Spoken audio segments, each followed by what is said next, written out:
मोत्यांची शेती कशी केली जाते आणि आपले जे विद्यार्थी आहेत ते आता इथे चांगलं शिक्षण घेतलं तर परदेशात शिकायला जातात।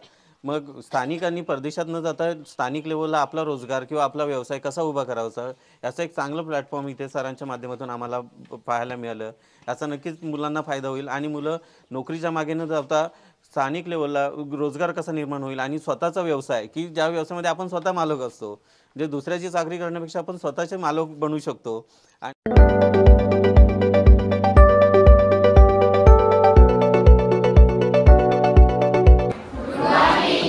Fresh water, aquaculture, pearl farming. Yes, pearl म्हणजे काय? मोती। मग त्याला इंग्लिश मध्ये पर्ल बोललं जातं, राईट?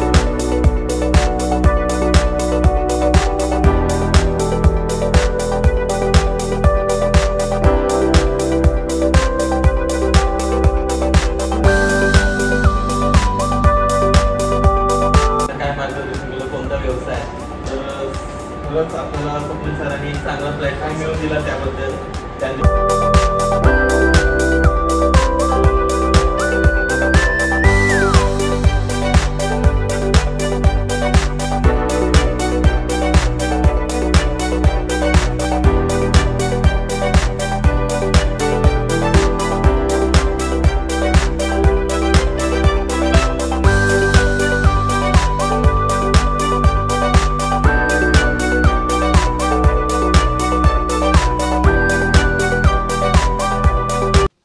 माझं नाव श्रेया शंकर सोनकर। मी इथलीच आहे, कादवन। सह्याद्री पर्ल फार्म हाऊस इथे आम्हाला सरांनी खूप मार्गदर्शन केलं आणि इकडे आम्हाला शिंपल्यांचं असं वेगळंच अनुभव हे करायला भेटलं। आणि मी आश्रमशाळा म्हणजे शासकीय माध्यमिक आश्रमशाळा इथे शिकते आणि आज आम्ही इकडे आलो। मला असं वेगळंच अनुभव भेटलं की मी पहिल्यांदाच असं अनुभवलं की मला पहिल्यांदाच ते बघायला भेटलं आहे। माझे नाव प्रज्वल पिंद्र वसावे आहे। मी नंदुरबारचा आहे। मी या शाळेत शिकतो, शासकीय माध्यमिक आश्रमशाळा कादवन। आणि त्यामध्ये एक सरांनी दाखवायला आणलं सह्याद्री पर्ल फार्मिंग। इथे आम्हाला साडू सरांनी आम्हाला भरपूर प्रोत्साहन दिलं। इथं आम्हाला पर्लच्या माध्यम हे कसे तयार होतात ते। माझे नाव श्रेया सूर्यकांत पवार। मी इथलीच आहे, मंडणगड धुत्रोळी इथली आहे। मी शासकीय आश्रमशाळा इथे शिकते। इथे आम्हाला सरांनी इथे एक प्रकल्प दाखवायला आणला। तो त्याच्यावरून अशी व्यक्ती की आपण पण असा एक प्रोजेक्ट केला तर हा पण एक व्यवसाय खूप छान आहे आणि हा व्यवसाय खूप छान आहे। सरांनी आम्हाला खूप चांगलं मार्गदर्शन याबद्दल केलं, ह्या सगळ्या माहिती सांगितली। आम्हाला पण असं वाटतं की आपण पण पुढं जाऊन हा व्यवसाय केला पाहिजे।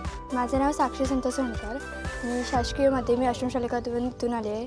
आमच्या सरांनी आज ठरवलं की शिंपल्याचा प्रकल्प बघायला जाऊया। आम्ही लाठवण येथे आलेलो। इथल्या सरांनी आम्हाला समजावून नीट सांगितलं, त्यांची माहिती सांगितली, मोती कसे तयार होतात, किती वेळ लागतो, किती हे करावं लागतं ते सगळं सांगितलं। मला खूप इथे येऊन मला खूप एकदम भारी वाटलं, एकदम भारी। ते मोतीना किती वेळ लागतो तयार करायला, शिंपले किती हे होतात, त्यांचं हे किती प्रकार किती असतात ते सगळं सांगितलं, नीट समजून सांगितलं। नमस्कार, माझं नाव विनोद संतोष कदम। मी प्रॉपर इथेच पिंपळगाव म्हणून गाव आहे, त्याच गावामध्ये राहतो। मी कादवन शासकीय माध्यमिक आश्रमशाळा कादवन या ठिकाणी प्राथमिक शिक्षक या पदावर कार्यरत आहे। भविष्यात खरंच आपण म्हणजे सह्याद्री पर्ल फार्मिंगला भेट दिल्यानंतर याच्यामध्ये मला जेवढा फायदा झाला तेवढाच विद्यार्थ्यांना भविष्यात होणारच आहे। कारण आपण पाहतो की कॉलेज शिकल्यानंतर म्हणजे मुलांचा उद्देश काय असतो की आपण शिक्षण घेतो, शिक्षण घेतलं, 10वी झाले, 10वी नंतर काय करायचं, कॉलेज करायचं। कॉलेज केल्यानंतर काय होतं, पुन्हा नोकरीच्या मागे धावायचं, म्हणजे आपलं जवळजवळ अर्ध आयुष्य नोकरी शोधण्यामध्येच जातं।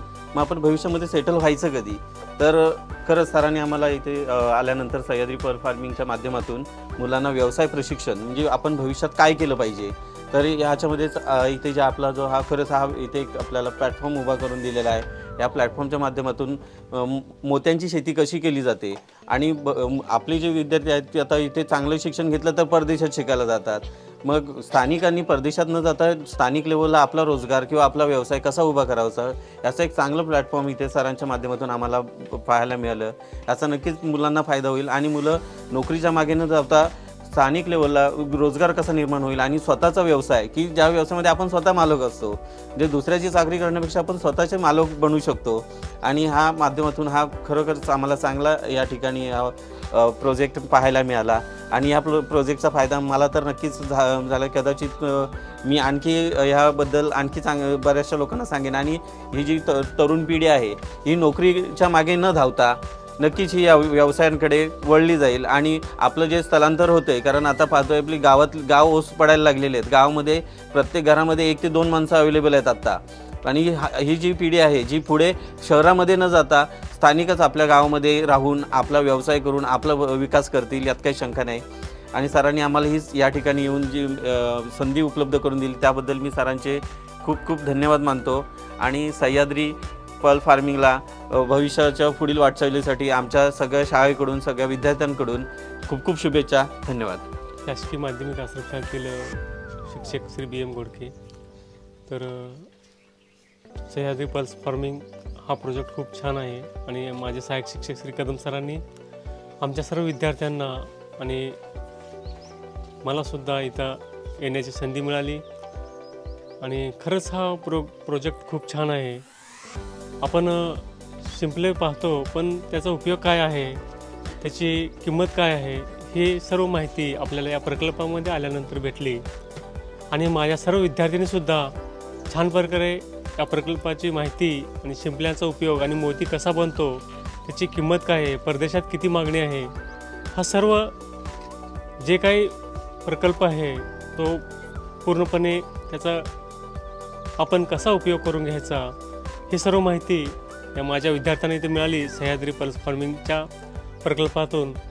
तर सर्व या प्रकल्पाचे पदाधिकारी संस्थाचालक आणि ते सर्व शाळा कॉलेजेस यांना मी सर्वांना धन्यवाद देतो आणि त्यांना पुढील आयुष्यासाठी खूप खूप शुभेच्छा देतो. थांबतो. जय हिंद, जय महाराष्ट्र.